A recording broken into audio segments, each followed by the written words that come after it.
Tardes, sí, dígame. Profesor, Diga. ¿usted no vino el sábado pasado a hacer clases? No, a mí no me ha tocado ir los días sábados. Ah, porque había un profe haciendo clases, pero no sé quién era. Pero uno de Eh, lenguaje. Juan Pablo, él es el que está viajando los días sábados.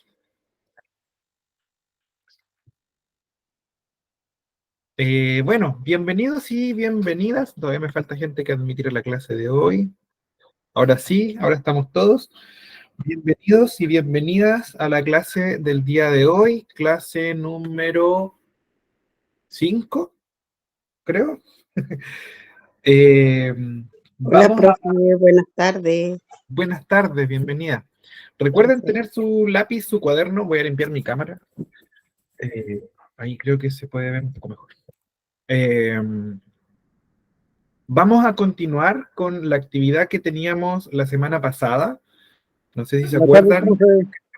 Buenas tardes. Había varios compañeros o compañeras que escribieron su historia, ¿cierto? Donde estábamos practicando sobre los narradores, sobre reconocer datos, ¿cierto? De encontrar algunas informaciones concretas en los textos. Vamos a partir por eso, así que tengan ahí su cuaderno listo para poder revisarlo. Les cuento que me conseguí los libritos que algunos de ustedes tienen para sus ejercicios y hay una parte que me gustaría que revisemos y quienes no tienen el libro, o sea, lo vamos a revisar como tarea para la próxima clase, ¿ya?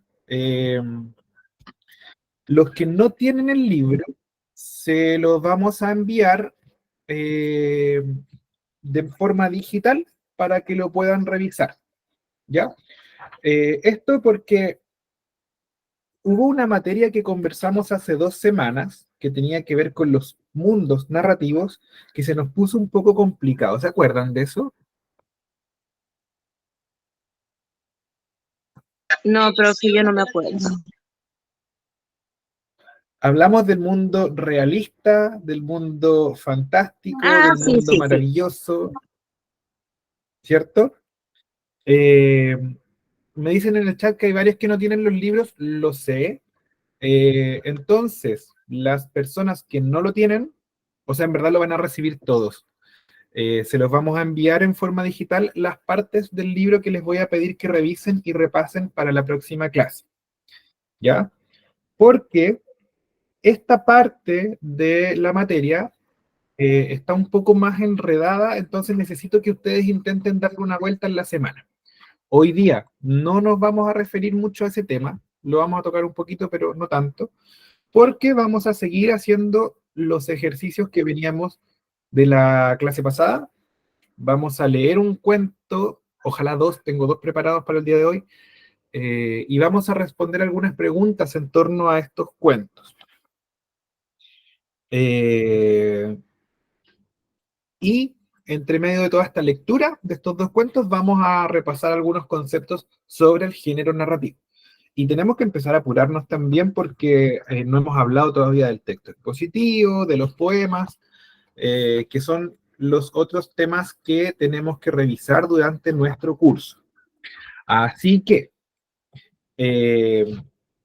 los que tengan los libros en papel deben tratar de leerlos y hacer los ejercicios en casa cuando usted quiera. Pero para lo que vamos a ver ahora, yo les voy a dar algunas páginas más concretas para que vayamos trabajando coordinado entre la clase y lo que ustedes ejercitan en clases. O sea, perdón, en la casa. ¿Ya? ¿Se entiende? Me enredé un poco cuando hablé, creo. Yo sentí que me puse enredado para hablar. Sí, profe, yo entendí. Ya, súper. Entonces vamos a continuar. Tranquilo.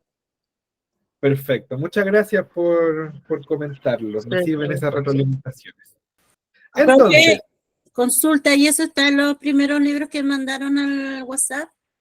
sí, debería estar en esos libros, pero como les digo, yo me voy a encargar de hablar con el profe Eric o el profe Juan Pablo que están coordinando todo esto para que se los enviemos a todos, porque hay personas que no tienen los libros en papel y hay otros compañeros que se han ido sumando en el camino a nuestras clases. Entonces, por eso, mejor lo vamos a enviar y los que lo tengan en papel, mucho mejor. ¿Ya? Ok, gracias. Eh, pero mira, me dicen que se me trabó el choclo. ¿Qué significa cuando se te traba el choclo? Se te enredan las palabras. Se enreda la... Yo tengo entendido que cuando se te traba el choclo es como cuando uno empieza y como que la palabra no sale, como que la palabra no... Por ejemplo, dígame. Se le enreda la lengua. Como dicen ahí, se le lengua la traba. Yo creo que cuando se traba el choclo se refiere a... Se están riendo de mí en este momento. Pero ojo que estamos hablando de lenguaje, por eso me gusta hacer clase de lenguaje, porque al final todo puede estar conectado a la clase. Eh, Cuando se traba el choclo es cuando uno se enreda, como, por ejemplo, no sé si aquí hay alguien que se llame Trinidad. Eh, yo tengo varias estudiantes, niñas del colegio donde trabajo que se llaman Trinidad y me cuesta decir su nombre. Yo creo que ahí se me traba el choclo, como no me sale la TR, La TR pero le cuesta. sí, me cuesta harto. Pero la TRI, porque decir trabajo, facilito, pero Trinidad me cuesta más. Entonces, ¿Sí? esta clase parece que iban a empezar, otras compañeras iban a contar sus cuentos, ¿o no? O sus historias que habían hecho, ¿no?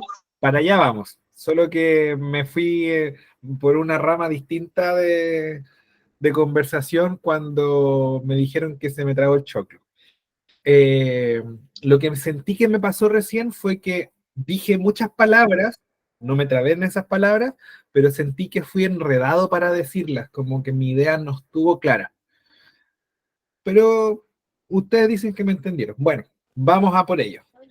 Como la Vamos letra del a... doctor. ¿Cómo? Como la letra del doctor, pues, profe. Ah, claro. Ay, no, es un enredo. No, ya. Bueno, ya no me digan cosas que yo agarro vuelo conversando. Ya. Vamos a la clase mejor. Sí. La semana pasada terminamos nuestra clase después de haber leído algunos textos que ustedes mismas hicieron en sus casas. Veníamos hablando de los textos narrativos, donde nuestra intención era practicar sobre los tipos de narradores, practicar buscando información en los textos para poder registrar, ¿cierto? Localizar estos datos. Y hubo varias compañeras que dijeron al final de la clase que les gustaría leer su texto. Alguna o alguno que no haya estado, no lo haya dicho en ese momento. ¿Tiene ganas de leer su texto en este momento? ¿Alguien se motiva?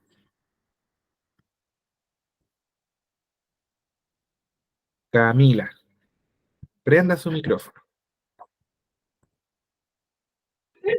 Yo ya estaba como burro, pregúntame. Deme un segundo antes de empezar, porque voy a proyectar en la pantalla el cuadrito que estábamos haciendo para buscar los datos. Y así nos vamos poniendo todos a tono con la actividad.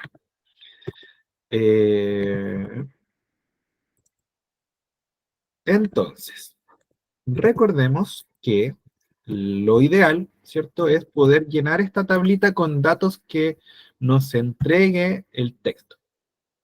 Bienvenido Juan, que nos está escribiendo en el chat. Bienvenidos todos y todas. Vamos a retomar nuestra actividad entonces. Vamos a escuchar a Camila, que nos va a leer su texto, y en su cuaderno ustedes deberían intentar registrar qué datos importantes consideran que aparecen en su relato. Nos dijo, por ejemplo, el lugar donde vive, nos dijo, por ejemplo, en qué año sucedió, con quién vive en este momento, porque recuerden que la motivación de la historia era los cambios de casa. También había uno del mejor recuerdo de la infancia. Si es el mejor recuerdo de la infancia, ¿con quién comparte este recuerdo? ¿En qué lugar estaba? ¿Cuántos años tenía? Hay diferentes preguntas que ya tenemos más o menos claras, que podemos ir pensando para poder llevar a nuestro cuaderno con este ejercicio de localizar datos. Camila, la escuchamos con mucha atención. Gracias, profe. Bueno, mi historia más o menos le puse yo como título Un poco harto de mi vida. Ya dice, nací en la comuna de Los Lagos un 30 de octubre del 88, donde de niña con mis papás vivimos en varios lugares por el trabajo de mi papá. Somos 7 hermanos, 6 mujeres y un hombre, casi todos bien seguidos. Fuimos siempre entre amor y odio, como creo que todos los hermanos lo son. De a poco fuimos creciendo y una a una nos fuimos juntando a vivir, otras se casaron, tuvieron pareja, en fin. Donde llegó mi turno, donde conocí a mi pareja, cerca de donde mis papás al final, o sea, cerca de donde mis papás al fin tuvieron su casa propia, que al principio fue una casa muy pequeña, a medio terminar y muy fría. Hasta aquí hasta que se terminó y fue más acogedora. He aquí donde mi pareja Miguel nos llevaba agua, ya que aún no teníamos. Y así nos fuimos cada vez más acercándonos hasta pololear, nos juntamos a vivir, donde ya tenemos 4 hijos, 3 niños y una niña, donde el mayor tiene ya casi 20 años estudiando en la universidad, mi hija de 16 en tercero medio, otro hijo de 14 que está en primero medio y el más pequeño de 5 en kinder. Todos ellos muy hermosos e inteligentes y sobre todo respetuosos. Doy gracias a Dios por darme la sabiduría de ser madre, a pesar de ser una madre a tan corta edad, de tan solo 15 años. En ese momento no pude seguir con mis estudios, pero ahora retomé todo eso gracias a las oportunidades que se me han ido dando en el camino. Fin.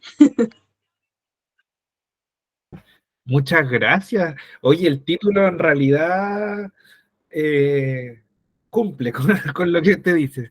Un poco harto, nos contó muchos detalles, muchas anécdotas entre medio, un camino largo, ¿cierto? Un camino recorrido bastante bonito. No quise anotar nada mientras la escuchaba, porque ahora me van a ayudar todos los compañeros y compañeras a completar esta tablita. ¿Qué datos importantes anotaron ustedes? Prenda su micrófono, no nos interrumpamos. Si alguien toma la palabra, esperemos que termine de hablar y luego prendemos nuestro micrófono. ¿Qué datos importantes podríamos destacar de esta historia? Prenda su micrófono nomás, Marta. Que nació en Los Lagos. ¿En qué año? Lo dijo, ¿cierto? Sí. Sí, lo dije, 88. pero no lo anoté. 88. ¿Qué más dijo? Fue madre a los 15 años. Fue madre a los 15 años. ¿Cuántos Tiene hijos una tiene? familia. Tiene Cuatro 4 hijos. Tiene ¿Cuántos una años? familia de 7 hermanos. Es de una familia de 7 hermanos. ¿Cuántos años tienen sus hijos? Uno 20, ¿Ya? el otro 14. 16 tiene él. Y el 16, otro 5. 5. Perfecto. ¿Qué más? Vivieron ¿Qué otro? en diferentes lugares,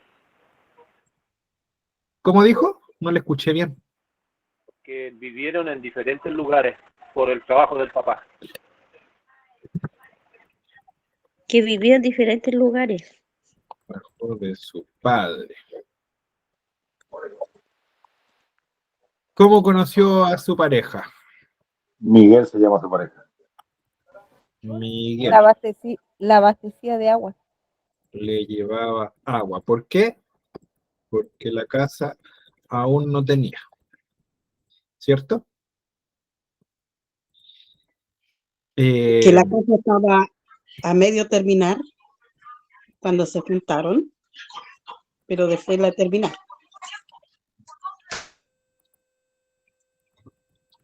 ¿Quién levantó la manito? Después tuvo su casa propia. Perfecto. Tiene 3 hijos hombres y una mujercita, parece que escuché. Tres hijos y una hija. Perfecto. Resulta que lo que estamos haciendo, como dijimos al principio de nuestras clases, es desarrollar la habilidad de localizar. ¿Sí? Lorena quería decir algo, que tiene su micrófono prendido. No, profe, pasé a apretar. Ya, no hay problema. Voy a abrir un archivo que tenía por aquí guardado, que lo vimos en las primeras clases. Entonces, yo siempre vuelvo a repasar algunas ideas para que no perdamos el foco de la atención hacia dónde tenemos que llegar en el fondo. Dentro de las primeras clases, nosotros vimos que nuestros objetivos eran estos. Para los que estuvieron conectados esos días, dijimos que tenemos que ser capaces de localizar información, de interpretar y reflexionar. Y localizar es justamente lo que estamos haciendo ahora. Justamente este ejercicio de ir al texto y decir, estos son los datos que aparecen y que yo puedo guardar como información importante sobre este texto. Y en el caso de la historia que nos contó Camila, donde nos cuenta una parte importante de su vida, vemos que nos entrega datos, por ejemplo, como un año en particular, que es cuando nace, el lugar donde vive, la cantidad de hijos que tiene, cómo funciona más o menos la organización de su familia entre estos 7 hermanos. Ella cuenta que se empiezan a casar, ¿cierto? Hasta que le toca a ella. Y esos son datos que podemos localizar porque están ahí en el texto. Yo no necesito sacar cuentas de nada, no necesito pensar qué es lo que opino, qué es lo que opina alguien más. No, está ahí la información. Cuando localizamos, se trata de encontrar datos puntuales que están dichos en el texto. Y que cuando ustedes tomen sus libritos de ejercicios, sus guías de ejercicios, tengo un taladro aquí, no sé por qué está encima de la mesa. Estoy buscando un lápiz y me pillé con esto. Disculpen que me distraiga, pero así funciono yo. Ay, los lápices los llevé para otra parte. Denme un segundo.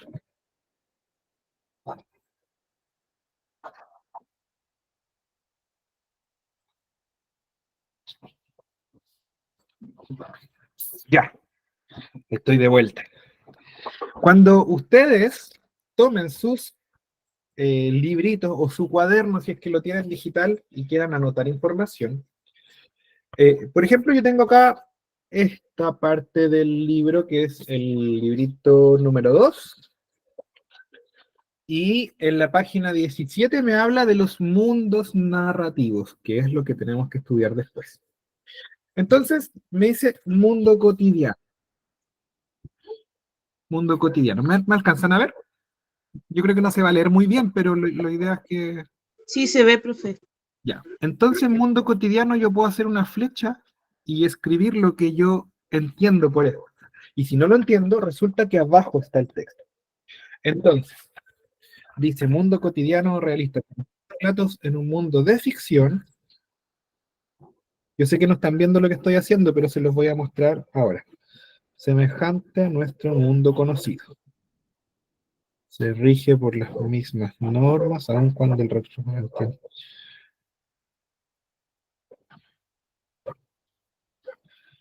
muy cercano o similar a la vida diaria.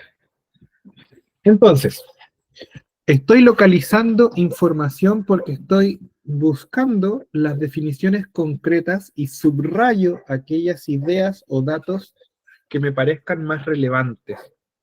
Un ejemplo en que predomina el mundo cotidiano realista es Martín Rivas de Alberto Blesgana. Ese es un dato súper concreto. Entonces lo voy a subrayar ahí con un cuadrito, miren. Entonces, esto no es una información que yo tenga que interpretar, que yo tenga que reflexionar, que yo tenga que inferir algo. Está dicho aquí. No lo estoy inventando, no estoy sacando cuentas, me lo dijeron en el texto. Tal como me lo dijo Camila con su historia, ¿cierto? A quien le damos las gracias por contarnos esta linda historia. Nos dijo, nací en Los Lagos, puntual. Nací en 1988, puntual. Entonces, esta es la acción de localizar, buscar el dato concreto. ¿Se entiende? Sí, profe. Ya, perfecto. Y este ejercicio que acabo de hacer yo, muy improvisado, se lo sugiero para que lo puedan utilizar mientras estudian. Cuando quieran leer un texto, sea de lenguaje, sea de ciencia, sea de matemática, de lo que sea. Disculpe, profe, Dígame. ¿en qué página dijo, disculpe? En el cuaderno número 2, página número 17.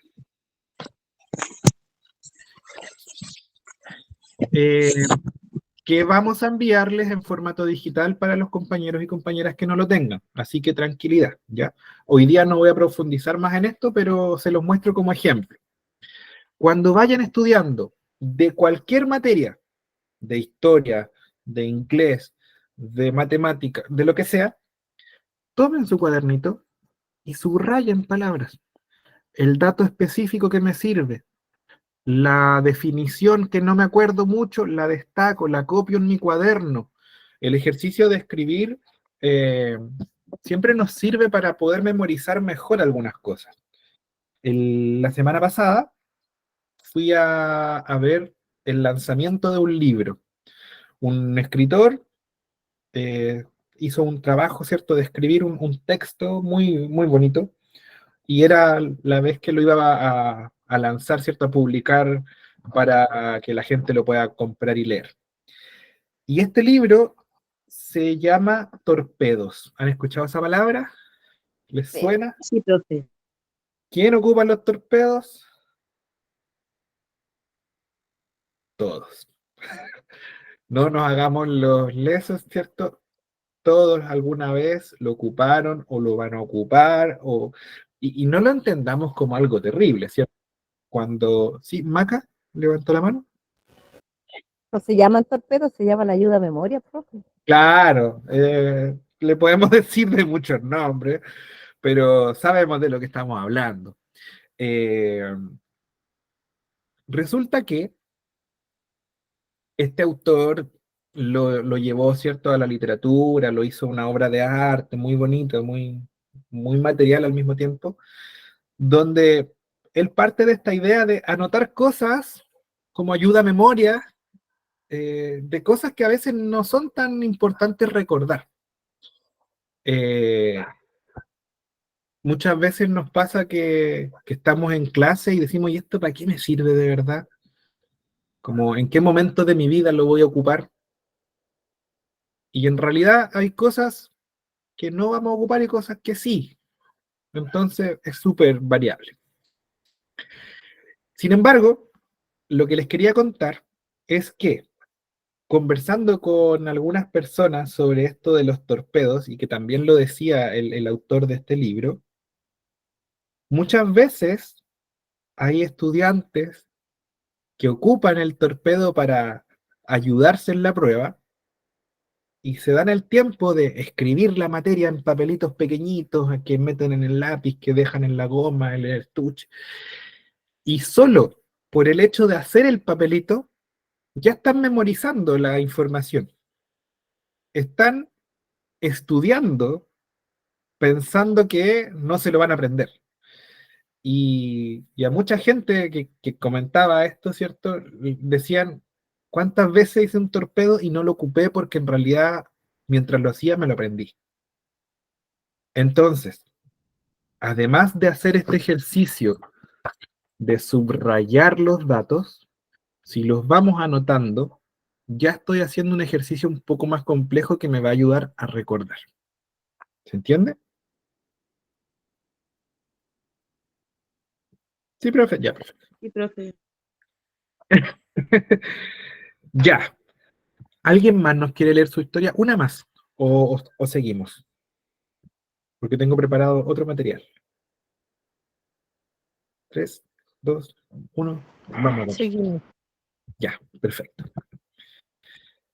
El día de hoy voy a leerles un cuento donde vamos a hacernos algunas preguntas en torno a los elementos que componen un texto narrativo. Les voy a mostrar las preguntas para que las anoten en su cuaderno. Y voy a agregar algunas porque encuentro que está muy corto. Primero, vayan anotando estas preguntitas. ¿Las alcanzan a ver? Bien poco, profe. Bien poco. Vamos a agrandar entonces. ¿Por ahí mejor? Ahí se ve mejor. Ya. Anótela en su cuaderno para que mientras vayamos escuchando la historia, me puedan ir respondiendo en su cuaderno y después lo conversamos.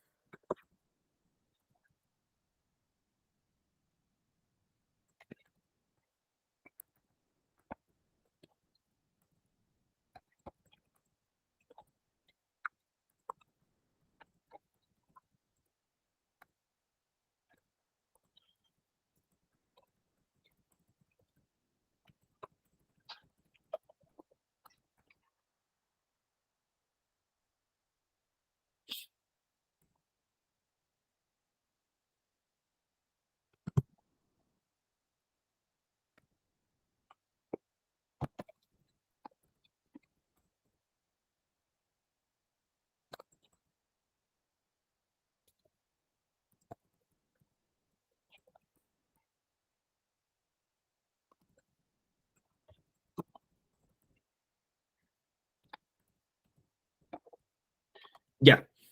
¿Tenemos las preguntas? ¿O todavía están copiando? Estoy copiando. Un minutito más y vamos a la lectura.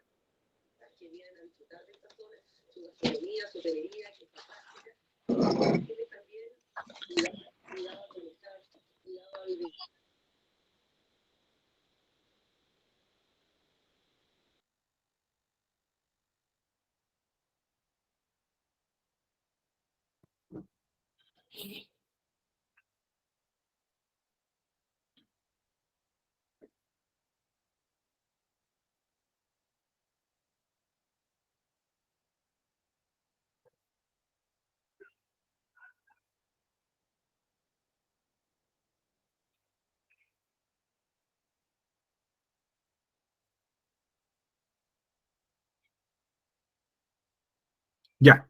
¿Estamos listos? ¿Listas? ¿Continuamos? Sí, profe, yo estoy lista. Sí, profe. Entonces,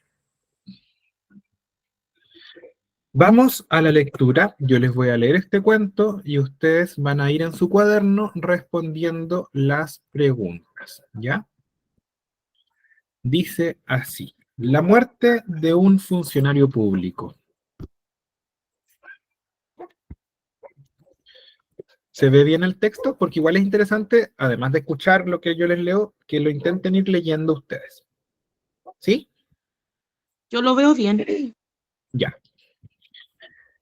El gallardo alguacil Iván Dmitrievich Chervyakov, Dmitriev Chervyakov, se hallaba en la segunda fila de butacas y veía a través de los gemelos las campanas de Corneville. Miraba y se sentía del todo feliz cuando de repente, en los cuentos ocurre muy a menudo el de repente. Los autores tienen razón, la vida está llena de improvisos. De repente, su cara se contrajo. Guiñó los ojos, su respiración se detuvo, apartó los gemelos de los ojos, bajó la cabeza y ¡chi! Estornudó. Como ustedes saben, todo esto no está vedado a nadie en ningún lugar. Los aldeanos, los jefes de policía y hasta los consejeros de Estado estornudan, a veces. Todos estornudan, a consecuencia de lo que Cherviakov no hubo de turbarse. Secó su cara con el pañuelo y, como persona amable que es, miró en derredor suyo para enterarse de si había molestado a alguien con su estornudo. Pero entonces no tuvo más remedio que turbarse. Vio que un viejecito sentado en la primera fila delante de él se limpiaba cuidadosamente el cuello y la calva con su guante y murmuraba algo. En aquel viejecito, Cherviakov reconoció al consejero de Estado Brischalov, que servía en el Ministerio de Comunicaciones. Le he salpicado probablemente, pensó Cherviakov. No es mi jefe, pero de todos modos resulta un fastidio. Hay que excusarse. Cherviakov tosió, se echó hacia atrás y cuchicheó en la oreja del consejero. Dispénseme, excelencia, le he salpicado, fue involuntariamente. No es nada, no es nada. Por amor de Dios, dispénseme, es que yo no me lo esperaba. Esté usted quieto, déjeme escuchar. Cherviakov, avergonzado, sonrió ingenuamente y fijó sus miradas en la escena. Miraba, pero no sentía ya la misma felicidad. Estaba molesto e intranquilo. En el entreacto se acercó a Brischalov, se paseó un ratito al lado suyo y por fin, dominando su timidez, murmuró: Excelente, le he salpicado. Hágame el favor de perdonarme, fue involuntariamente.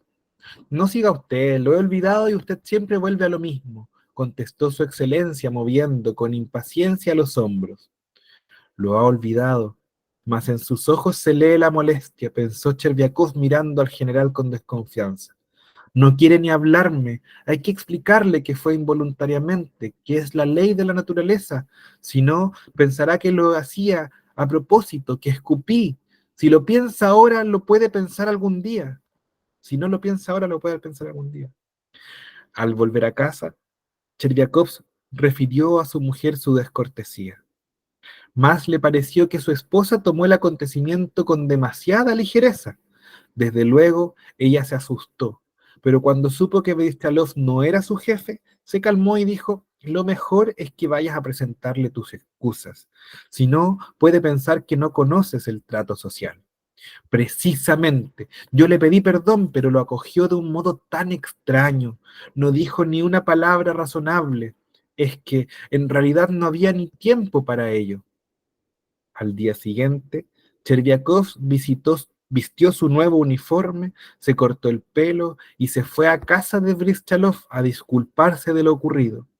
Entrando en la sala de espera, vio muchos solicitantes y al propio consejero que personalmente recibía las peticiones. Después de haber interrogado a varios de los visitantes, se acercó Cherviakov. Usted recordará, excelencia, que ayer en el Teatro de la Arcadia, así empezó su relación el alguacil. Yo estornudé y le salpiqué involuntariamente.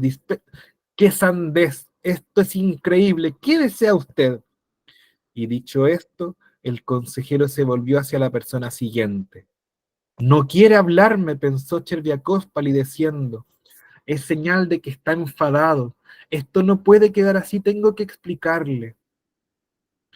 Cuando el general acabó su recepción y pasó a su gabinete, Cherviakov se adelantó otra vez y balbuceó: Excelencia, me atrevo a molestarle otra vez, crea usted que me arrepiento infinito, no lo hice adrede, usted mismo lo comprenderá.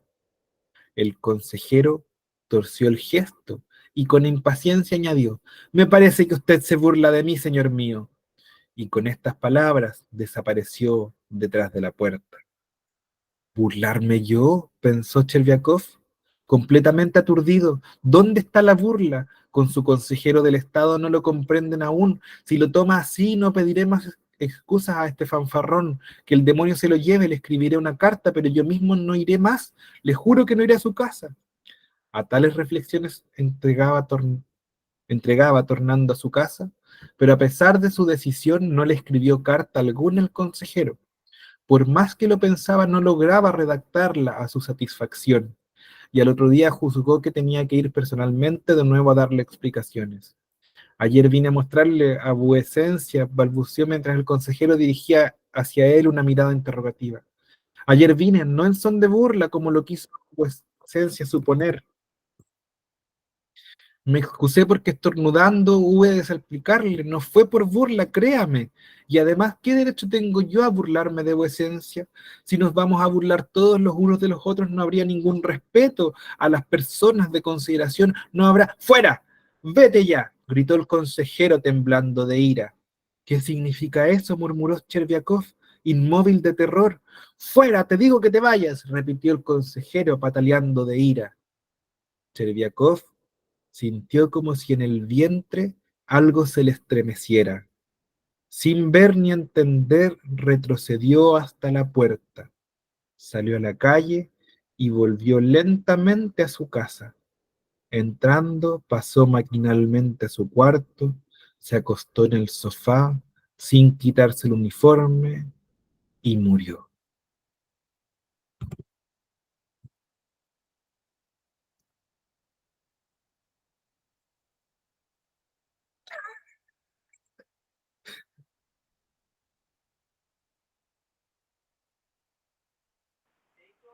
Triste final, pues.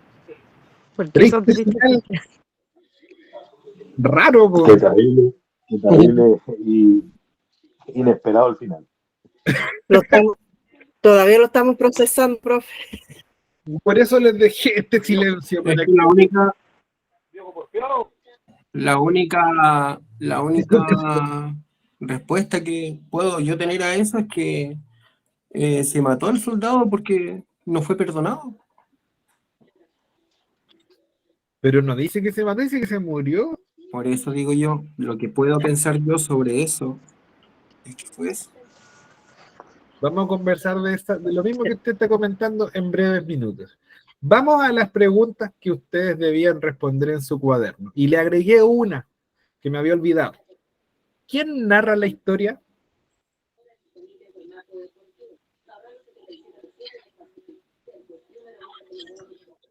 El profe.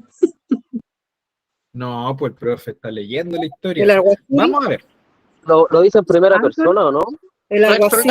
Porque dice, le dije, hice esto. Miren, escuchen. El gallardo alguacil Iván repito. El gallardo alguacil Iván Mitrievich Cherviakov se hallaba en la segunda fila de butacas y veía a través de los gemelos las campanas de Corneville. Miraba y se sentía del todo feliz. Ahí está la respuesta. Iván, profe. Omnisciente, es omnisciente. Narrador omnisciente. Vamos a recordar algunos conceptos. El narrador protagonista cuenta su propia historia. El narrador testigo es un personaje que cuenta la historia de otro. Estoy haciendo un repaso. El narrador observador externo narra lo que percibe. Entre paréntesis, una cámara de video. Y el narrador omnisciente, como dijo nuestro compañero, sabe, bueno, narra y puede saberlo todo. Digo todo con mayúscula, porque puede saber las acciones y pensamientos de los personajes. ¿Se entiende? Elizabeth, ¿quiere decir algo? Prenda su micrófono. Sí, profe, no, que recién me conecté nomás, porque la señal ha estado pésima. Bienvenida, Pero leímos una historia. estamos hablando de lo mismo que en la clase pasada, ¿no es cierto? Estamos repasando eso, leímos un cuento y estamos respondiendo algunas preguntas sobre este cuento. Ah, ya, listo. Ya. Pero luego vamos a pasar a otra actividad y ahí va a poder enchufarse un poquito más. Ya listo, profe, gracias. Ya. Entonces, repaso de estos 4 tipos de narradores que son los 4 que existen. No hay más que esto. Tenemos 4 tipos, 2 son personajes y 2 no son personajes. El protagonista y el testigo están en la historia, pero funcionan de una forma distinta, cada uno. Y el observador y el omnisciente no son personajes, cuentan desde afuera, y el observador solo lo que puede percibir, y el omnisciente sabe incluso los pensamientos de los personajes. Entonces, veamos el último párrafo. Dice, Cherviakov sintió como si en el vientre algo se le estremeciera. ¿Cómo podría un narrador saber lo que está sintiendo un personaje? Solamente lo puede saber si es un narrador omnisciente. ¿Se entiende? Sí, profe. Chicos, chicas, revisen su cuaderno, porque en clases anteriores esto lo hemos conversado y yo dejé la diapositiva, me pidieron más tiempo para escribir, entonces son conceptos que ya hemos trabajado. Ojo con eso. Ronnie, cuéntanos.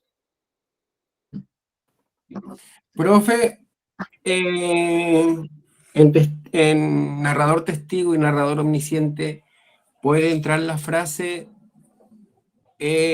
narra lo que ve? En el omnisciente no, porque el omnisciente no es alguien que esté viendo, sino que solo es una voz que está por sobre todo, se asemeja como a Dios en ese sentido, porque lo sabe todo, incluso los pensamientos de los personajes. El testigo sí narra lo que ve, pero siendo un personaje. Es como que diga, yo estaba ahí cuando ocurrió esto. Yo vi en lo que le sucedió al protagonista.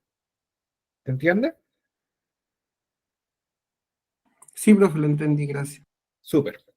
Entonces, no olvidemos que el narrador omnisciente sabe todo, incluidos los pensamientos de los personajes. ¿Ya? Es como que se refiriera como que si fuera el autor.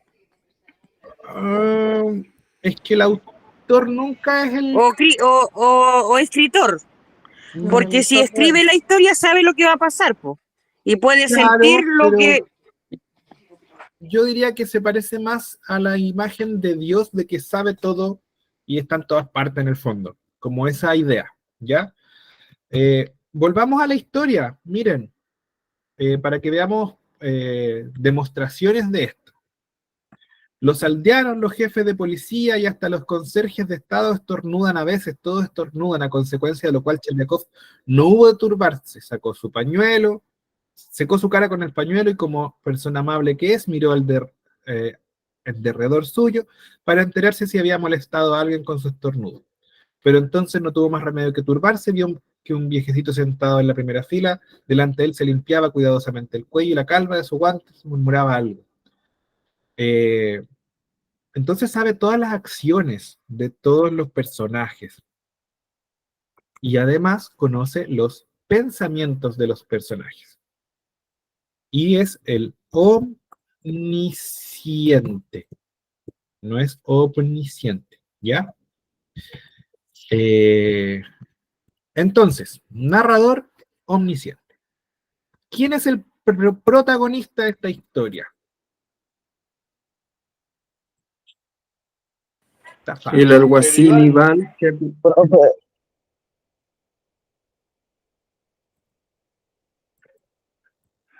Ya, po.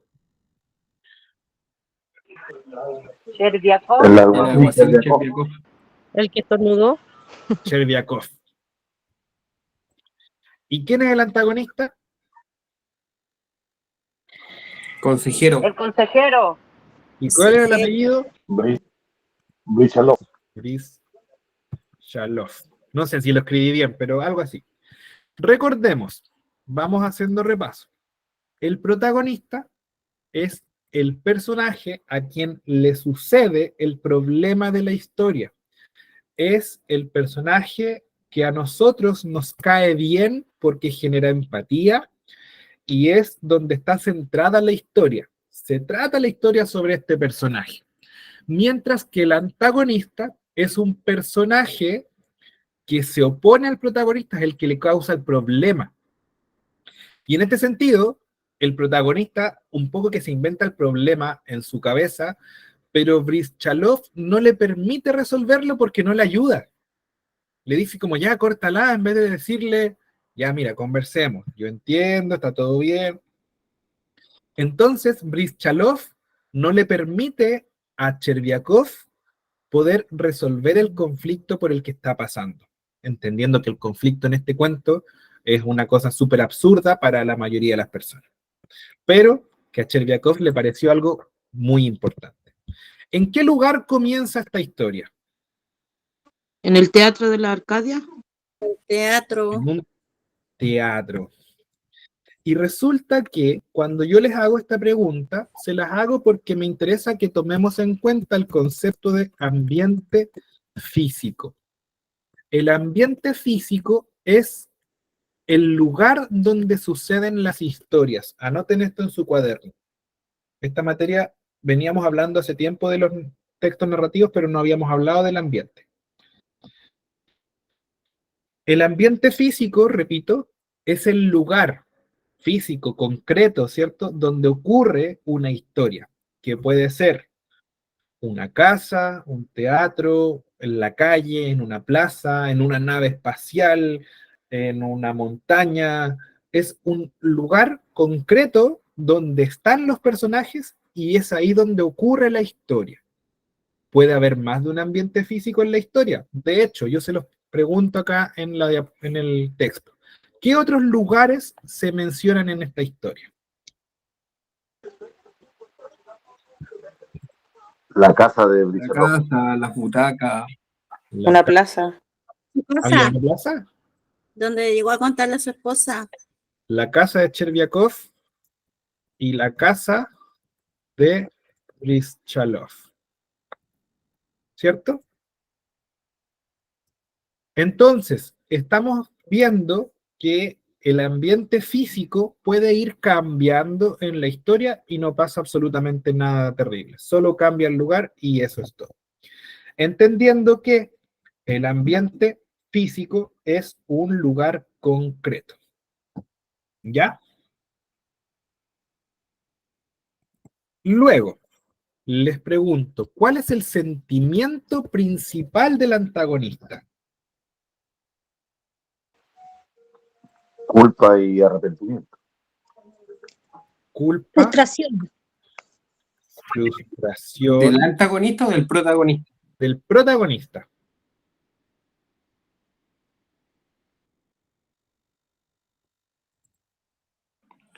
Preocupación por no ser perdonado. Y también le podríamos agregar la ansiedad, ¿cierto? Resulta que además del ambiente físico, del lugar concreto, ¿cierto? Existe un concepto que se llama ambiente psicológico. Y el ambiente psicológico, anótelo en su cuaderno, corresponde a las emociones por las que pasan los personajes. Es este sentimiento que se empieza a generar en la historia y que puede ser de miedo en una historia de terror, que puede ser un sentimiento de amor en una historia de pareja, que puede ser en este caso la vergüenza, la culpa, la frustración, ¿cierto? De Chervyakov, de no poder resolver su problema, que era su cabeza en el fondo. No era un problema muy real para los demás, sino que era solo su idea. Entonces, tenemos dos conceptos nuevos que agregamos a nuestro estudio. El ambiente físico de una historia es el lugar concreto, mientras que el ambiente psicológico son los sentimientos por los que pasan los personajes. ¿Se entiende? ¿Me Sí, sigue? profe.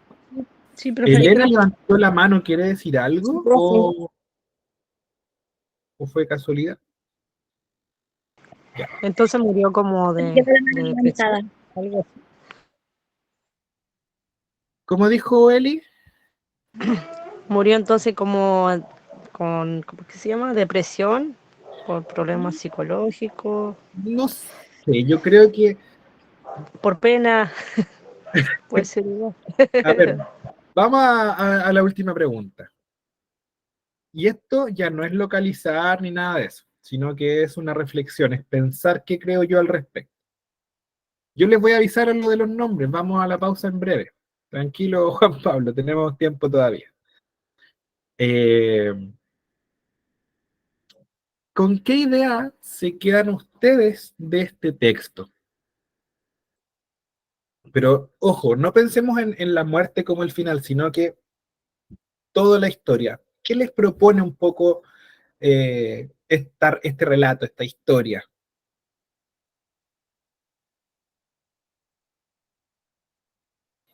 Que deberíamos dejar nuestro orgullo de lado y perdonar.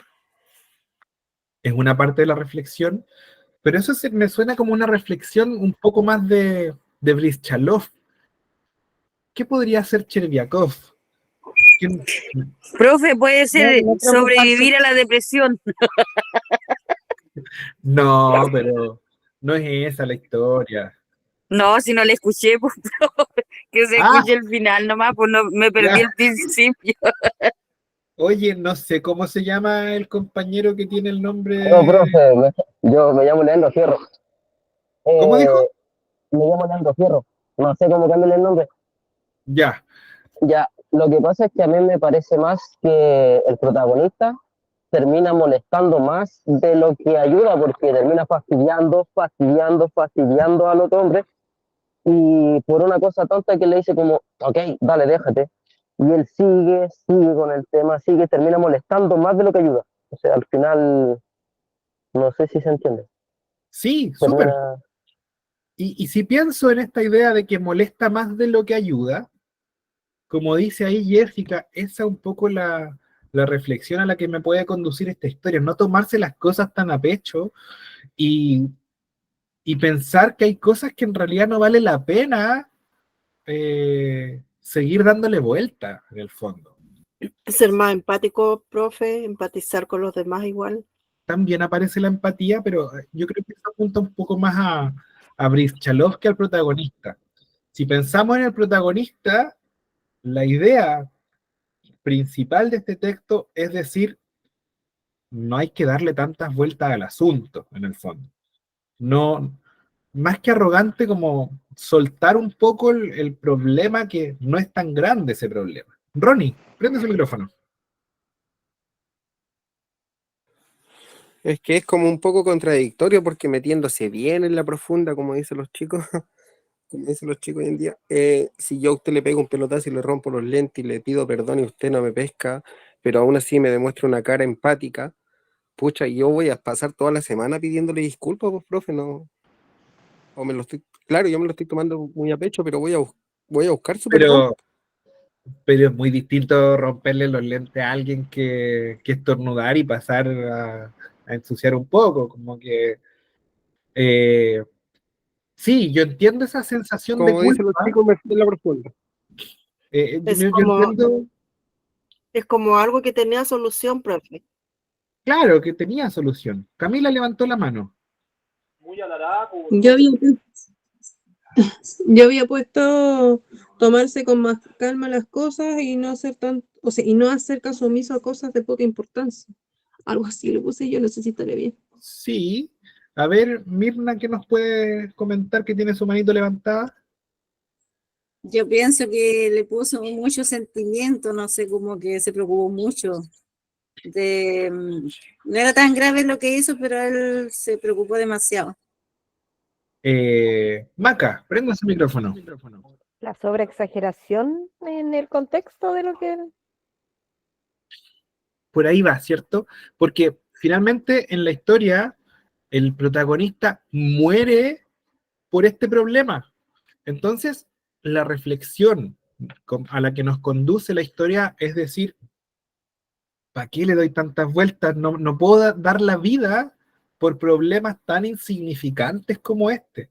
Si Brischalov le dijo cuántas veces, ya está bueno, córtala, ya pasó, y seguir dándole vuelta a una cosa que no era tan relevante, entonces la reflexión podríamos conducirla hacia allá, a decir, ¿Es realmente necesario perder la vida por este problema? ¿O en realidad son cosas que pasan y ya, las tengo que soltar?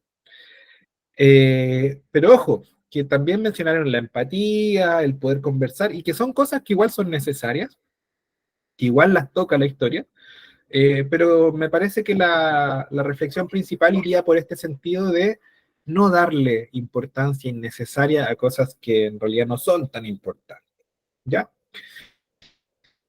Y después de esta historia y después de esta conversación, como todas las clases, nos tomamos un descanso de solamente 3 minutos, porque ya estamos bien encima de la hora del término, pero en estos minutos ponga su nombre en el chat, nombre y apellido. Si ya lo puso, vuelva a ponerlo para que aparezca con todos los nombres. Así no nos preocupamos. Continuamos. Y si no pone su nombre, no se preocupe demasiado, como nos preocúpese, pero no tanto. Y Dami, Se van a morir.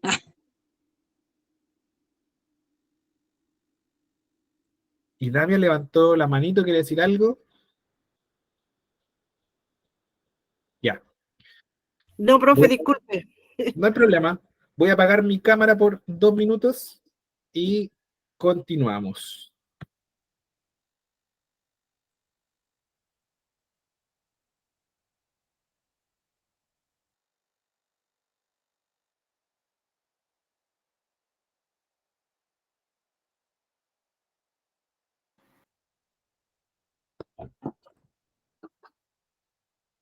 Ninguém se liberta sozinho. Ninguém liberta ninguém. Ninguém se liberta sozinho. Os homens se libertan en comunión.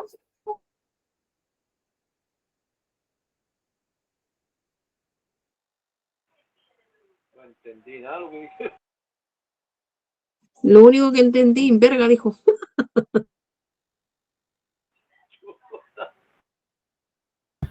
No dijo eso. ¿En qué idioma está hablando? Cami, porfa. Es que se escucha. Están hablando en portugués, de una cita, una frase que alguien Yo pensé dijo. que estaban hablando serbio, no sé qué cuestión. Ya, verga, nos ¿cómo? queda un minuto de descanso. Seguimos en un minuto. Eso les pasa por dejar el micrófono prendido. En su propia trampa. Camila, tuve un día como el ajo, guachita, tú me lo hiciste, pero en un minuto. Cayó en su propia trampa, ya. Oye, Lo pillamos. Profe, por estaba leyendo un cuento y el cuento más corto del mundo tiene 7 palabras nomás. Cuando despertó el dinosaurio todavía estaba allí. ¿Qué tiene ese cuento de importante? Lo que pasa es que, qué buena pregunta. Ese cuento tiene la gracia de que tiene todos los elementos del texto narrativo. Tiene un protagonista, o sea, perdón, tiene un narrador, tiene personajes. Eso es lo que le busco. ¿Y qué tiene el cuento? ¿Dónde tiene lugar? ¿Cuál es el antagonista? Lo que pasa es que el lugar, para que exista, solo basta con que él diga que el personaje está. El verbo estar implica que estoy en alguna parte. ¿Ya? ¿En dónde? No lo sé. Puede ser una casa, puede ser la selva, puede ser... Lo coloco yo, ¿ya? Estoy. Entonces, existe un lugar, se da por hecho. Tiene un tiempo, porque hay una serie de acciones que me dicen, antes pasó algo, va a pasar algo más. Despertó, o sea, el tiempo transcurrió. Tiene un protagonista, el dinosaurio. Que no es el dinosaurio. El dinosaurio podría ser el antagonista. Profe, ¿y siempre vamos a escuchar historias así? Porque cuando despertó, el dinosaurio todavía estaba ahí. O sea, alguien estaba... Es un protagonista omnisciente, ¿ya? No existe el protagonista omnisciente. Es testigo, ¿no? Es testigo. Y el protagonista... Se me pega el internet. Voy a bloquear cámara para que no se me pegue. Ya. No existe el narrador protagonista omnisciente. O es protagonista o es omnisciente. ¿Ya? Y en este caso, el protagonista no sabemos quién es, solo sabemos que despertó.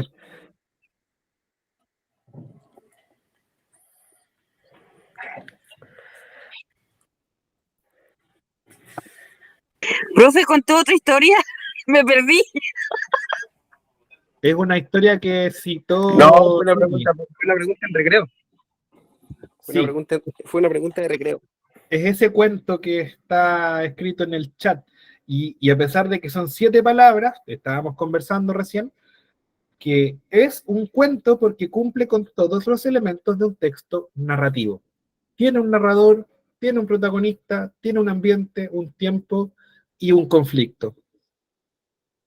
A pesar de que son 7 palabras, uno puede inferir que los 5 elementos están.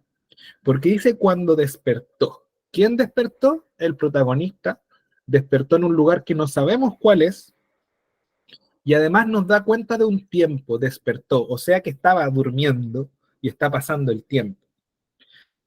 El narrador es omnisciente porque sabe lo que ocurre en todo momento. Sabe que despertó y que aún estaba ahí. O sea, de antes ya estaba.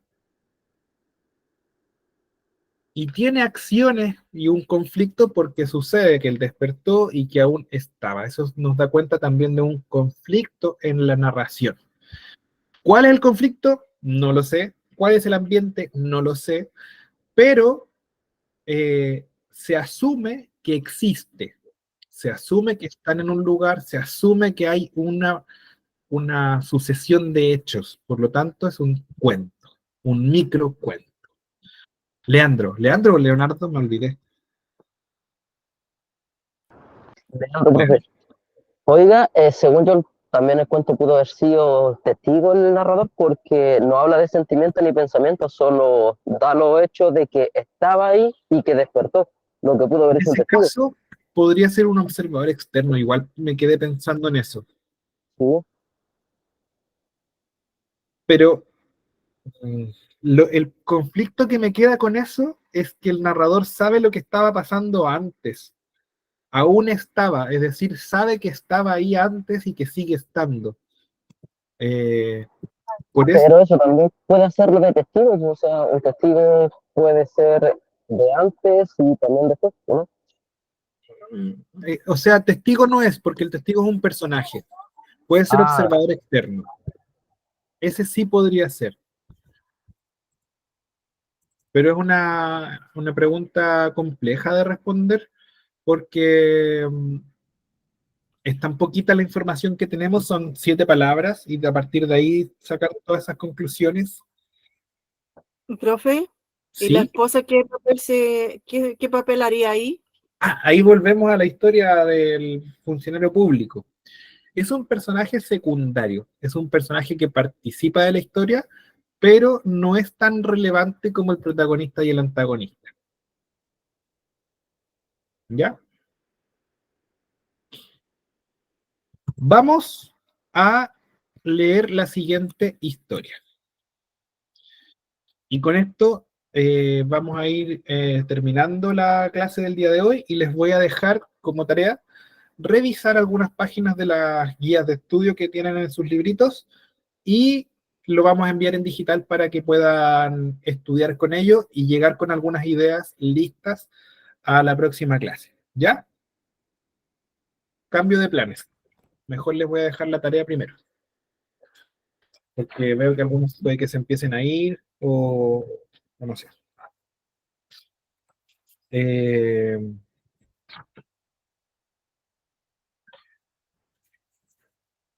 En la guía de aprendizaje número 2 van a estudiar de la página 17 a la página 25. Voy a anotarlo en el chat. Guía número 2. Estudiar página 17 a la 25. Y en estas páginas van a tener que definir mundo cotidiano, ciencia ficción, fantástico,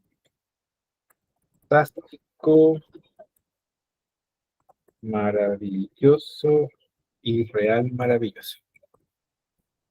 Profe, para los que no tenemos libro, lo va a mandar. Sí, lo vamos a mandar. De hecho, terminando la clase, yo le voy a escribir al profe Eric, que él es el que se encarga del WhatsApp, del Facebook, de todas esas cosas, para que lo pueda compartir con todos para los que no lo tienen. Entonces, de la guía número 2, estudiar desde la página 17 a la 25 y explicar ustedes con sus palabras lo que entienden de estos mundos, que son mundos narrativos, y aprovechen de responder las preguntas que van apareciendo ahí. ¿Ya? Eso. ¿Se entiende? Sí, profe, ¿solo hay que responder en las líneas que hay ahí o hay que ir respondiendo en el cuaderno? Con sus propias palabras, escriba qué es lo que entiende de mundo cotidiano, de mundo de ciencia ficción, de mundo fantástico, etc. En el ¿Ya? cuaderno, entonces. En el cuaderno, sí. Ya, profe, gracias. Entonces, la próxima clase vamos a estudiar estos conceptos, pero ustedes ya deberían venir con algo estudiado de antes. Ya deberían tener algunas ideas previas para que así podamos entenderlo más fácil en clases y poder seguir avanzando. ¿Ya? Ya, profe. Entonces, hay un par de preguntas para este cuento que son, me gustaría que pensemos en estas dos preguntas, nada más por ahora. ¿Qué conocí primero? ¿El inicio, el nudo o el desenlace? ¿Por qué? Y luego, ¿quién es el narrador? ¿Por qué? Solo eso porque nos queda poquito tiempo, ¿vale? ¿Se entiende? Ay.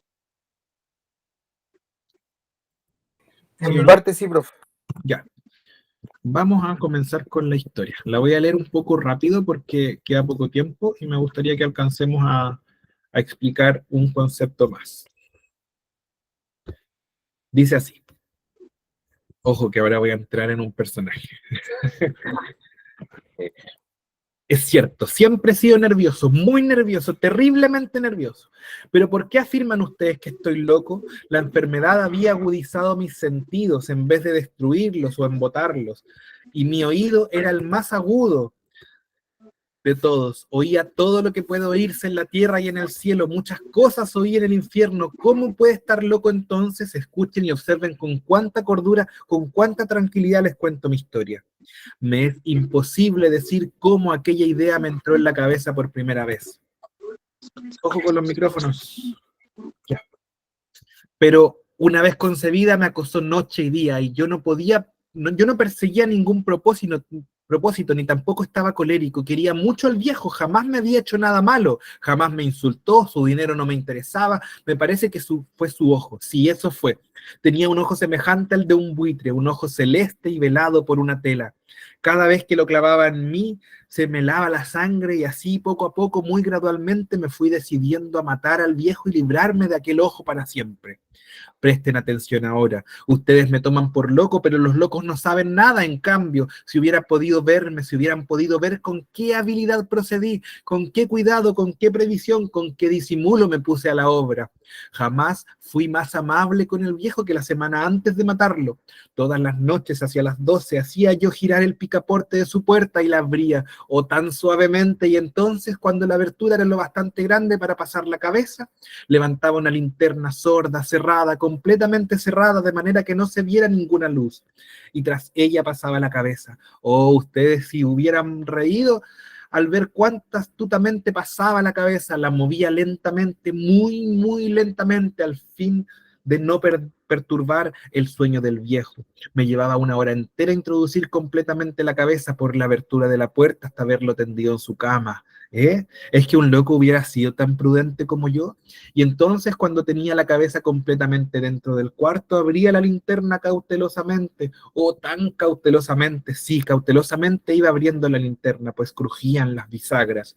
La iba abriendo lo suficiente para que un solo rayo de luz cayera sobre el ojo de buitre, y esto lo hice durante 6 largas noches, cada noche a las 12. Pero siempre encontré el ojo cerrado y por eso me era imposible cumplir mi obra, porque no era el viejo quien me irritaba, sino el mal de ojo. Y por la mañana, apenas iniciado el día, entraba sin miedo en su habitación y le hablaba resueltamente, llamándolo por su nombre, con voz cordial y preguntándole cómo había pasado la noche. Ya ven ustedes que tendría que haber sido un viejo muy astuto para sospechar que todas las noches, justamente a las 12, iba yo a mirarlo mientras dormía.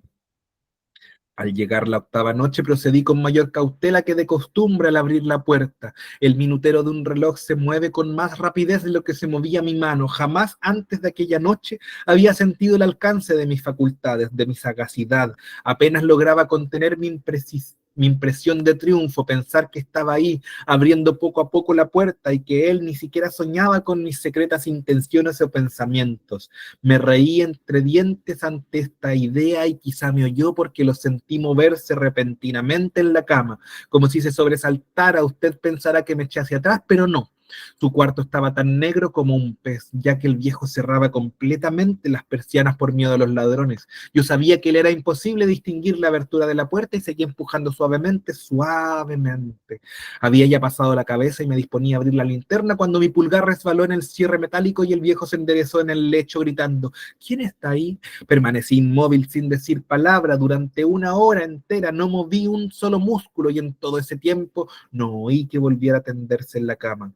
Seguía sentado, escuchando, tal como yo lo había hecho noche tras noche, mientras escuchaba en la pared los taladros cuyo sonido anuncian la muerte. Oí de pronto un leve quejido y supe que era el quejido que nace del terror. No expresaba dolor o pena, oh no, era el ahogado sonido que brota del fondo del alma cuando el espanto le sobrecoge. Bien conocía yo ese sonido. Muchas noches, justamente a las 12, cuando el mundo entero dormía, surgió de mi pecho ahondando con su espantoso eco los terrores que me enloquecían. Repito que lo conocía bien. Comprendí lo que estaba sintiendo el viejo y le tuve lástima. Aunque me reía en el fondo de mi corazón, comprendí que había estado despierto desde el primer leve ruido cuando se movió en la cama. Había tratado de decirse que aquel ruido no era nada, pero sin conseguirlo. Pensaba, no es más que el viento en la chimenea o un grillo que chirrió una sola vez. Sí, había tratado de darse ánimo con esas suposiciones, pero todo era en vano, porque la muerte se había aproximado a él deslizándose furtiva y envolvía a su víctima, y la fúnebre influencia de aquella sombra imperceptible era la que lo movía a sentir, aunque no podía verla ni oírla, a sentir la presencia de mi cabeza dentro de la habitación. Después de haber esperado largo tiempo con toda paciencia sin oír que volviera a acostarse, resolví abrir una pequeñísima ranura en la linterna. Y así lo hice. No pueden imaginarse con qué cuidado, con qué inmenso cuidado, hasta que un fino rayo de luz semejante al hilo de la araña brotó de la ranura y cayó de lleno sobre el ojo de buitre. Estaba abierto de par en par y yo empecé a enfurecerme mientras lo miraba. Lo vi con toda claridad, de un azul apagado y con aquella horrible tela que me lava hasta el tuétano, pero no podía ver nada de la cara o del cuerpo del viejo, pues como movido por un instinto había orientado el haz de luz exactamente hacia el punto maldito. No les he dicho ya que lo que toman erradamente por locura es solo una excesiva agudez de los sentidos. En aquel momento llegó a mis oídos un resonar apagado y presuroso, como el que podría ser un reloj envuelto en algodón. Aquel sonido también me era familiar. Era el latir del corazón del viejo. Aumentó aún más mi furia, tal como el redoblar de un tambor estimula el coraje de un soldado. Pero incluso entonces me contuve y seguí callado. Apenas si respiraba, sostenía la linterna de modo que no se moviera, tratando de mantener con toda la firmeza posible el haz de luz sobre el ojo. Entretanto, el infernal latir del corazón iba en aumento. Se hacía cada vez más rápido, cada vez más fuerte, momento a momento. El espanto del viejo tenía que ser terrible, cada vez más fuerte, más fuerte. ¿Me siguen ustedes con atención? Les he dicho que soy nervioso, sí lo soy, y ahora a medianoche en el terrible silencio de aquella antigua casa, un resonar tan extraño como aquel me llenó de un horror incontrolable. Sin embargo, me contuve todavía algunos minutos y permanecí inmóvil, pero el latido crecía cada vez más fuerte, me pareció que el corazón iba a estallar, y una nueva ansiedad se apoderó de mí. Algún vecino podía escuchar aquel sonido. La hora del viejo había sonado. Lanzando un alarido, abrí del todo la linterna y me precipité en la habitación. El viejo clamó una vez, nada más que una vez. Me bastó un segundo para arrojarlo al suelo y echarle encima el pesado colchón. Sonreía alegremente al ver lo fácil que me había resultado todo, pero durante varios minutos el corazón siguió latiendo con un sonido ahogado. Claro que no me preocupaba, pues nadie podría escucharlo a través de las paredes. Cesó por fin de latir. El viejo había muerto. Levanté el colchón y examiné el cadáver. Sí, estaba muerto, completamente muerto. Apoyé la mano sobre el corazón y lo mantuve así largo tiempo. No se sentía el menor latido. El viejo estaba bien muerto. Su ojo no volvería a molestarme. Si ustedes continúan tomándome por loco, dejarán de hacerlo cuando les describa las astutas precauciones que adopté para esconder el cadáver. La noche avanzaba mientras yo cumplía mi trabajo con rapidez, pero en silencio. Ante todo, descuarticé el cadáver, le corté la cabeza, los brazos y piernas. Levanté luego 3 planchas del piso de la habitación y escondí los restos en el hueco. Nunca volví a colocar los tablones con tanta habilidad que ningún ojo humano, ni siquiera el suyo, hubiera podido advertir la menor diferencia. No había nada que lavar, ninguna mancha, ningún rastro de sangre. Yo era demasiado precavido para eso. Una cuba había recogido todo. Cuando hube terminado, mi tarea eran las 4 de la madrugada, pero seguía tan oscuro como a medianoche. En momentos en que se oían las campanadas de la hora, golpearon a la puerta de la calle. Acudí a abrir con toda tranquilidad, pues ¿qué podía temer ahora? Allí a 3 caballeros que se presentaron muy civilmente como oficiales de policía. Durante la noche un vecino había escuchado un alarido, por lo cual se sospechaba la posibilidad de algún atentado. Al recibir este informe, en el puesto de policía habían comisionado a los 3 agentes para que registraran el lugar. Sonreí, pues ¿qué tenía que temer? Di la bienvenida a los oficiales y les expliqué que yo había lanzado aquel grito durante una pesadilla. Les hice saber que el viejo se había ausentado a la campaña. Llevé a los visitantes a recorrer la casa y los invité a que revisaran bien. Finalmente acabé conduciéndolos a la habitación del muerto. Les mostré sus caudales intactos y como cada cosa se hallaba en su lugar, en el entusiasmo de mis confidencias traje sillas a la habitación y pedí a los 3 caballeros que descansaran allí de su fatiga, mientras yo mismo con la audacia de mi perfecto triunfo colocaba mi silla en el exacto punto bajo el cual reposaba el cadáver de mi víctima. Los oficiales se sentían satisfechos, mis modales los habían convencido, por mi parte me hallaba perfectamente cómodo. Sentáronse y hablaron de cosas comunes mientras yo les contestaba con animación. Mas al cabo de un rato empecé a notar que me ponía pálido y deseé que se marcharan. Me dolía la cabeza y creía percibir un zumbido en los oídos, pero los policías continuaban sentados y charlando. El zumbido se hizo más intenso. Seguía resonando y era cada vez más intenso. Hablé en voz muy alta para librarme de esa sensación, pero continuaba lo mismo, se iba haciendo cada vez más clara hasta que al final me di cuenta de que el sonido no se producía dentro de mis sonidos. Sin duda debí de ponerme muy pálido, pero seguía hablando con creciente soltura y levantando mucho la voz, pero el sonido aumentaba. ¿Y qué podía hacer yo? Era un resonar apagado y presuroso, un sonido como el que podría hacer un reloj envuelto en algodón. Yo jadeaba tratando de recobrar el aliento y sin embargo los policías no habían oído nada.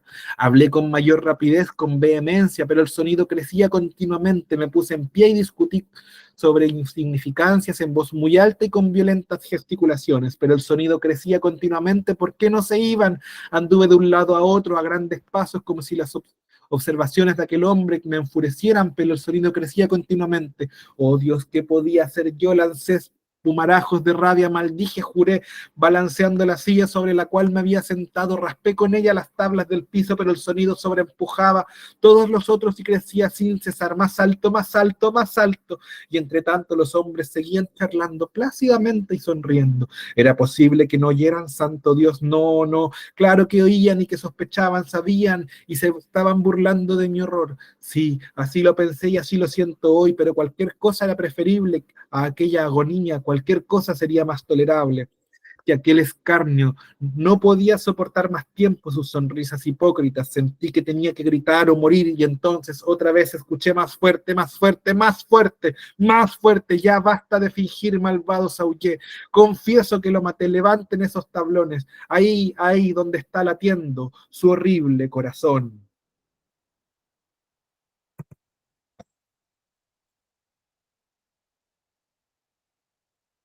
Oye, el tipo va malo. Hoy no Loco, Ese era un chacal, profe. Estaba loco. le cargó la culpa. Le cargó la culpa. Estornudar. ¿Les gustó? Sí, profe. Bueno, el cuento es largo. Sí, profe. Interesante. Si hubiese sido un poco más lento, me hubiera puesto a llorar. Malo, malo el cuento. Malo. ¿Cuento? Trágico. ¿Por qué le pareció malo el cuento? Está interesante. trágico el cuento, profe. O sea, bonito no es, pero es un buen cuento porque juega con esto del sentimiento del personaje. En este sentido, yo les preguntaba, ¿cierto? ¿Qué conocí primero, el inicio, el nudo o el desenlace? El desenlace. Conocimos el desenlace. Porque ya sabíamos que lo había matado, ya sabíamos que era un asesino, pero lo interesante de esta historia es saber cómo el personaje, ¿cierto?, articuló toda esa idea para llegar a este asesinato. Porque toda historia ocurre en el tiempo y tiene un inicio donde nace el problema, un desarrollo y un final. El desenlace. O sea que él terminó con él dijo el final primero y después empezó como lo hizo, como lo estudió. Exacto. Exacto. Dijo, lo voy a matar. Y luego contó cómo fue que ocurrió todo para matarlo. Y en este caso, lo narró todo.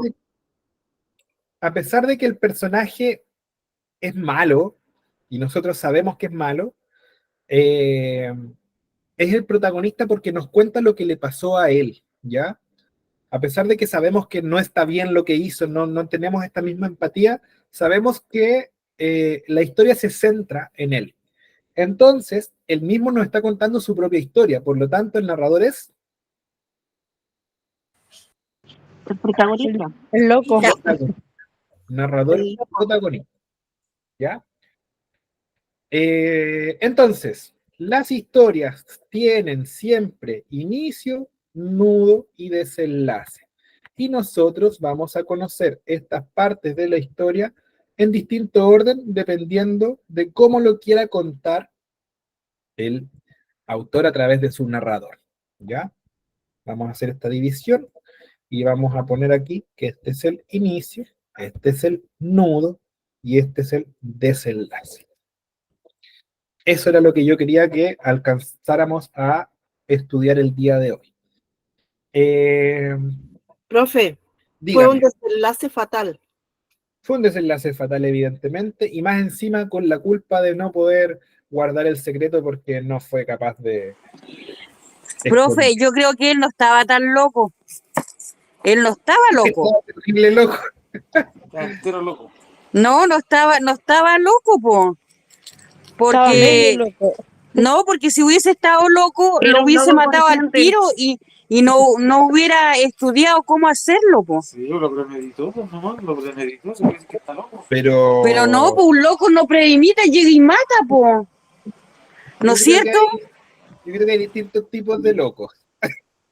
Pero pensó lo que iba a hacer. Esta es como la historia de Kita no sé cuánto, que él era un delincuente muy peligroso, lo vi por TikTok en una historia de Mea Culpa, que había cometido muchos delitos y toda la cosa, y en el bosque se encontró con un hombre que cazaba conejos y lo reconoció porque le había pegado a su papá. Entonces, ¿qué pasó? Que lo amenazaron, lo cocinaron, o sea, le hicieron que lo cocine un conejo. Entonces, del hambre, como iban arrancando tanto tiempo, del hambre se quedaron dormidos y se llamaba el Rulo, parece, el que estaba en el monte.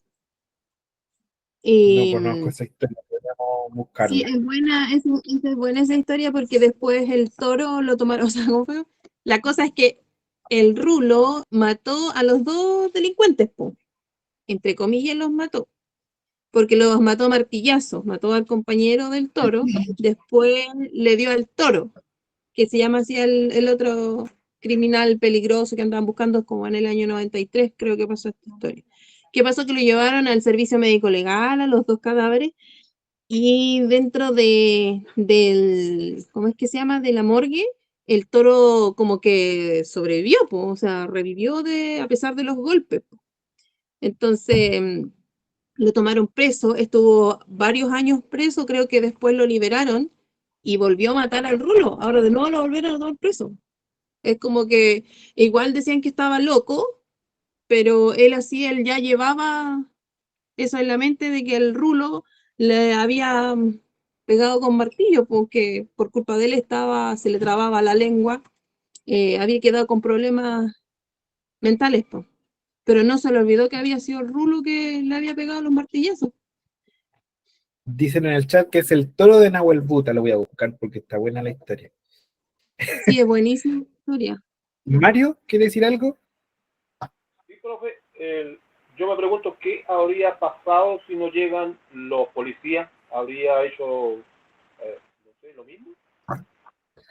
Es una buena pregunta, pero en realidad esta historia, la que le conté yo, ¿cierto? Es de ficción, no es una historia real, es un cuento.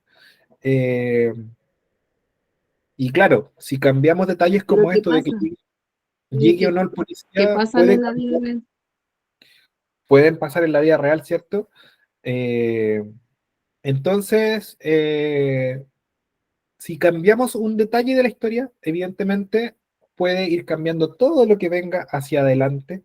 Creo que finalmente de eso se tratan las historias, como ver los detalles que se van sumando para que este desenlace suceda. Pero yo pienso, profe, que si a él no le hubiese dolido la cabeza y no se hubiese puesto pálido, no hubiese dicho lo que hizo, po. Pero por eso, la historia que nosotros leemos al final es la suma de todos estos sucesos que dan como resultado todo este relato. Si cambiamos un hecho, cambia toda la historia. Como puse en el chat, si no te echan al agua, la conciencia te acusa. Claro. Chiquillos, estamos pasaditos de la hora, hay varios compañeros que ya se están desconectando. Nos encontramos la próxima semana, que tengan una linda semana. Que les vaya Profe, bien. eliminemos inglés y hacemos lenguaje de nuevo, ¿qué le parece? No diga, ya, pero nos vemos la próxima semana. Buenas noches, que descansen. Chao, profe. Descanse. Chao, profe. Chao, chao.